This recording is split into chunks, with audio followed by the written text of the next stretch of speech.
Hi, welcome to week 9.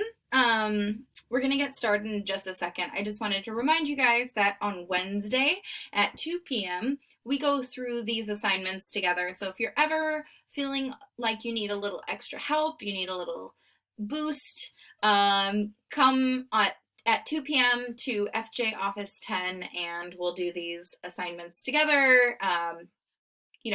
Sometimes you just need a little extra guidance as you're going through something. And also know that I'm available one-on-one if you would like some help. Just make sure you email me and let me know. And finally, if you need some extra help, I totally respect that and I accept you wherever you're at. I don't expect you to get everything that I'm teaching just from one video, and that's why we have class together, and that's why I'm available other times to help. So let's get started. Let's try to learn what we need to know. So you'll notice that the title of this lesson is Converting from Standard Form to Slope-Intercept Form. So the word converting means changing, and standard form is this form. Slope-intercept form is this form. And we're going to talk about how a line can be in one form and the other at the exact same time, and they give you the same exact graph, but the process is a little different. The strategy is a little different. Remember, mathematicians are super lazy. They're always looking for the quickest, easiest way to do things. And so let's try and be good mathematicians, good lazy mathematicians, and do it the quickest, easiest way. Now, when we're looking at a line that is in standard form means both the x and the y are on the left-hand side of the equal sign. And we will go over how do you graph that in the next lesson. When we're in y equals mx plus b, or slope-intercept form, you'll notice that the y is on one side of the equal sign, and then the x is on the other side of the equal sign with the slope. So these are very different. However, they're very much the same exact line. So let's prove it. First, what we're going to do is we are going to find the two intercepts. Again, we go through this in the next lesson, so as I'm doing this, don't worry if you don't understand. That's what the whole next lesson is about. So when we are trying to find the x-intercept, what we do is we get rid of the y, and we just look at the x. We divide by 5 on both sides to solve for the x, and we get x equals 9. And so the x-intercept, which means the point where the line, crosses, did I say 9? I meant 8. My bad. Haha. Where the line crosses the x-axis is at 8. All right, and then the way that you find the y-intercept is the exact same way. You get rid of the x, you have 4y equals negative 40. Divide by 4, and you have y equals negative 10. So y-intercept, same as the b value, we put that there. And then whenever you have 2 points, you know that you can draw a line, and we want to make it look bougie by putting the arrows on the end. Let's take a look at our next line. We know that from previous lessons, when we are trying to graph a line, we need to start with the b value, which in this case is negative 10, which makes perfect sense because the previous line also crossed the y-axis at negative 10. So there we go. And then the next thing that we're going to do is we're going to look at the slope. So remember, the slope gives you the shape of the slope triangle, which in this case, since it's positive, means you go up 5 and you're going to go to the right 4. So starting at this point, we're going to go up 5, and we're going to go right 4, and then we put a point there, and we connect those. There we have it, our slope triangle. And we could copy and paste, but I'm just going to go up 5 and right 4 again, and there we go. No more points will fit on the graph, but I can create my line from what I see. So as you can see, these two lines are the exact same lines. One is in standard form, one is in slope-intercept form. So what do you notice about these graphs? They have the same intercepts, they have the same slope, they're exactly the same lines.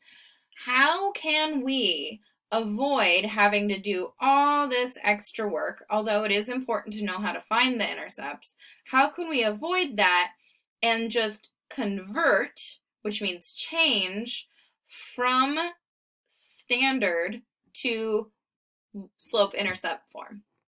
That's what our lesson is about today. So let's do a couple of examples. First thing we want to do, whenever we're solving an equation, we want to make sure that we're looking at the part that we want to solve for and highlighting it so that we're really focused on that. So our first thing that we're going to solve for, or the thing we're solving for, is y, because as we can see here, the y is alone in slope-intercept form. So coming back down, first thing we want to do is add or subtract to get y alone. So we're going to add 3x to both sides. Now this might be a little bit confusing, but it's a lot of the same process of solving a regular equation. That means we still have the 8y. Let's write it like this, 8y on the left-hand side. And 72 is a group of ones. 3x is a group of x's. We can't combine them together. We always want to keep the like terms grouped separately. And we're going to write them separately like that with the x first because it's y equals blank x plus blank. And so therefore it will allow us to have it in the right form at the end. Second step is to divide by the number that's in front of the y in this case. And so that will give us a y. Technically it's a 1y, but we write it without the 1 because we're bougie. We don't need that 1. It's fancy to write it without the 1. And how do we deal with what's going on the right-hand side of the equal sign? Well, we want to keep slope as a rise over run, as a fraction. So we have to divide these two groups separately because they are not like terms, right? X's and ones, those are two different groups. They can't be combined together. So we need to divide each group by 8 separately. We could divide 3 by 8 and get a fraction, but that's not very, get a decimal, but that's not very helpful because when we're trying to graph things, we want to make sure that the slope is a fraction. That's the best way to keep it. So then we have a rise over a run. And then we're going to do the 72 divided by 8 separately. So 72 divided by 8 is 9. It's positive 9. So we write it as positive 9. And there we are done. That is our final answer. Yeah. So like I said, these are pretty tricky, but the more practice we get, the better we're going to be.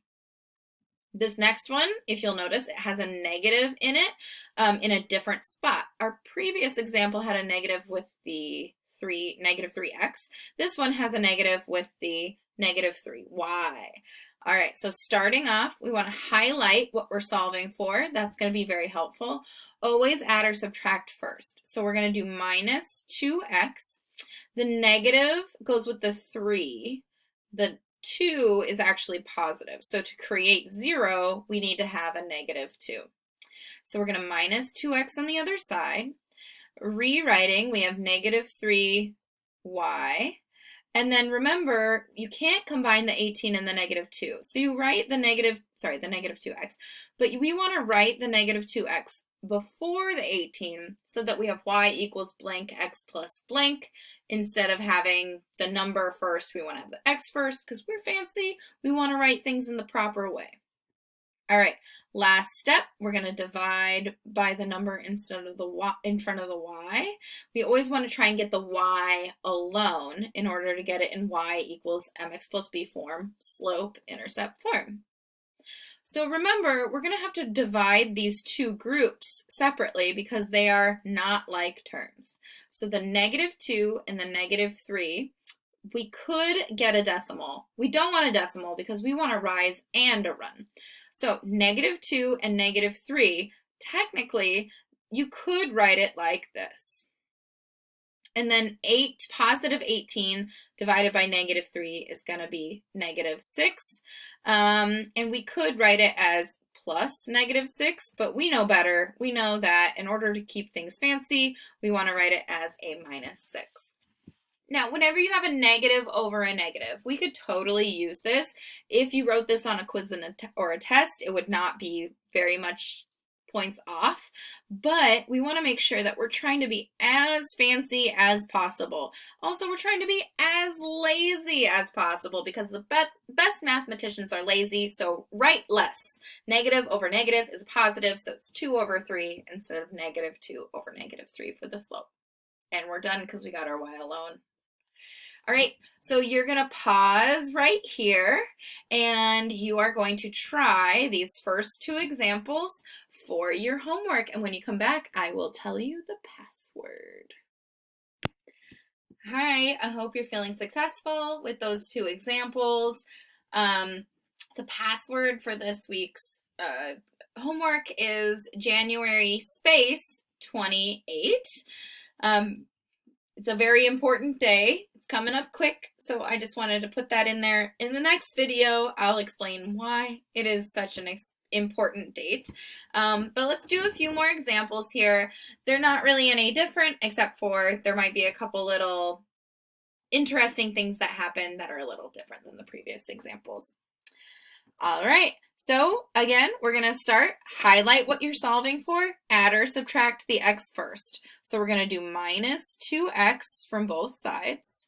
That creates 0 here. We have the -6y still on that side. Remember, we put the 2x and the 24 separate because they cannot be combined together. They are not like terms. All right. Next part, try to get that y alone by dividing by -6. And so y equals, because these are not like terms, we need to divide the 2 parts separately. So we would get -2 over -6x, and then 24, it's +24 divided by -6 is going to be -4. Now, in the last example, we explained that the negative and the negative should become a positive, but also this fraction can be reduced. So remember that if you are not the best at reducing, you can always go over to your calculator and you can put -2 and -6 on the bottom, and you get a decimal. You convert it to a fraction. Uh-oh. We got a commercial here. Hopefully you were able to see that it was +1/3 when you were able to reduce it.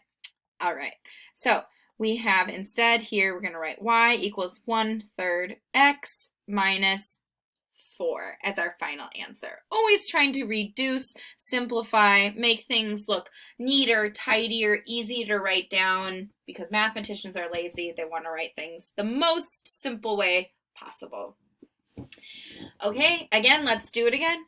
So we're going to highlight the y because that's what we're trying to solve for. Always add or subtract first. So with the x. So adding 6x to both sides, that creates a 0 over here. So we have 8y, +8y left. We always write the x and the numbers, right? The group of x's and the group of 1s are separate because they're not like terms. 1 is x's, 1 is a group of 1s. So we're going to divide by 8 on both sides. That becomes 1 or cancels is another way to say it. And then we need to divide on both sides, on both items separately because they're not like terms. So we're going to get 6 over 8x. And then -80 divided by 8 is 10. So we write -10 there. We can reduce 6 over 8 because they're both even numbers. If, again, you're not that great at reducing numbers, put it into the calculator, press the convert to a fraction button, and it says it's 3/4. So 3 over 4x, and then -10. So what we've done here today is we have been working on how do we convert things from what we called standard form, where the x and the y are on the same side, to y equals mx plus b form, slope-intercept form, where the y is alone. And we've shown algebraically, solving an equation, how to turn it into something where the y is alone. Again, feel free to reach out. Good luck with the rest of your homework.